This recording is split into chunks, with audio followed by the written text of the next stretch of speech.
ओम विश्वरूपेश्वर भरिजासी पद्मे पद्मालया शुभे सर्वत्र पाहिमां देवी महालक्ष्मी नमस्ते। আজি ধন ঐশ্বর্য বিভূতিৰ দেৱী মা মহালক্ষ্মীৰ পূজা আৰু আজি এই মহালক্ষ্মী পূজা উপলক্ষত নলবাৰী জিলাৰ প্ৰান্তে প্ৰান্তে দেখিবলৈ পাইছে ব্যাপক উৎসাহ আৰু ব্যৱসায়ীসকলে ভক্তসকলে মা মহালক্ষ্মীৰ শ্ৰীচৰণত এপাহি ফুল দিয়াৰ নৈবেদ্য আগবঢ়াই আশীষ লোৱাৰ কাৰণে যি অনুষ্ঠান আয়োজন কৰিছে। এই মুহূৰ্তত মই শ'লমাৰা বজাৰ কেন্দ্ৰত যি লক্ষ্মী মন্দিৰ স্থায়ী লক্ষ্মী মন্দিৰ এই স্থায়ী লক্ষ্মী মন্দিৰৰ দৃশ্য দেখুৱাব বিচাৰিছোঁ। যিহেতু খেতি ধৰ্মপুৰ মৌজাৰ প্ৰায় 16খন গাঁৱৰ ৰাইজ একত্ৰিত হৈ আৰু ব্যৱসায়ীসকলে একত্ৰিত হৈ এই পূজাভাগ কৰে। এইবাৰ এই পূজা হীৰক জয়ন্তী বৰ্ষত ভৰি দিছে আৰু 4 দিনীয়াকৈ উদযাপন কৰা হৈছে মা মহালক্ষ্মীৰ পূজা। আৰু ইতিমধ্যেই ব্ৰাহ্মণসকলে যি বেদত ধ্বনি সেই বেদত ধ্বনিৰে পূজা অৰ্চনা আৰম্ভ কৰিছে। মই উদ্যোক্তাৰ কাষলৈ যাব বিচাৰিছোঁ। মই আপোনাৰ কাষলৈ আহিব বিচাৰিছোঁ। যিহেতু এই পূজাখনৰ সমগ্ৰ মৌজাখনত এক বিশেষ গুৰুত্ব আছে আৰু আজিৰ দিনটো ব্যৱসায়ীসকলৰ কাৰণে অত্যন্ত এটা গুৰুত্বপূৰ্ণ দিন। কি ক'ব, কেনেকৈ ধৰণে আয়োজন কৰা হৈছে? চাব, 4 দিনীয়া বৰ্ণাঢ্য কাৰ্যসূচীৰে আমি শলমাৰা বজাৰস্থিত শ্ৰী শ্ৰী লক্ষী পূজাৰ 75 বছৰ গৰকা এইবেলি আমি হীৰক জয়ন্তী উৎসৱ উদযাপন কৰিবলৈ সক্ষম হৈছোঁ।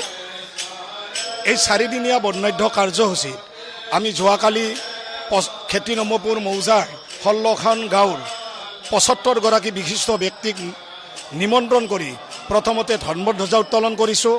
সংগীত নাটক একাডেমী বঁটাপ্ৰাপক মোহন চন্দ্ৰ ভাউৰীয়াৰ প্ৰতিমূৰ্তিত বন্তি প্ৰজ্বলন কৰিছোঁ। শ্বহীদ বেদীত বন্তি প্ৰজ্বলন কৰিছোঁ।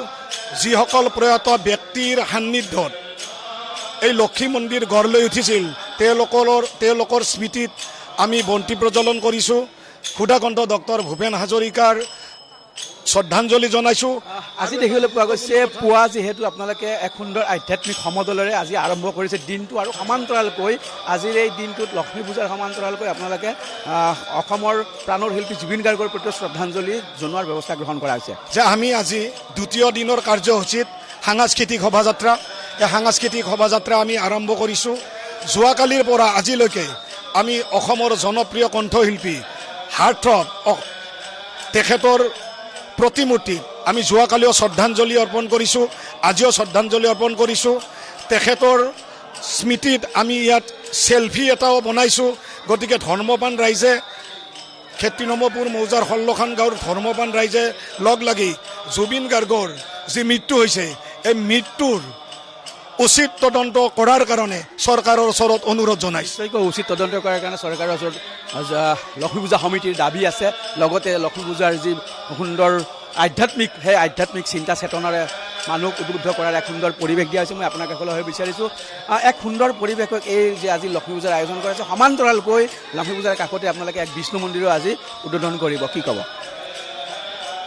আজি আমাৰ 4 দিনীয়া কাৰ্যসূচীৰে আমাৰ শ্ৰী শ্ৰী লক্ষ্মী পূজা আয়োজন কৰিছে আৰু এই সম্পূৰ্ণ আমাৰ যি বিষ্ণু মন্দিৰ আজি উন্মোচন হ'ব, মাননীয় মন্ত্ৰী চন্দ্ৰমোহন পাটোৱাৰী ছাৰে আজি উন্মোচন কৰিব। তাৰপিছত আমাৰ ৰাইজে প্ৰদান কৰিব আৰু লগতে পূজা চাবলৈ আহিছে।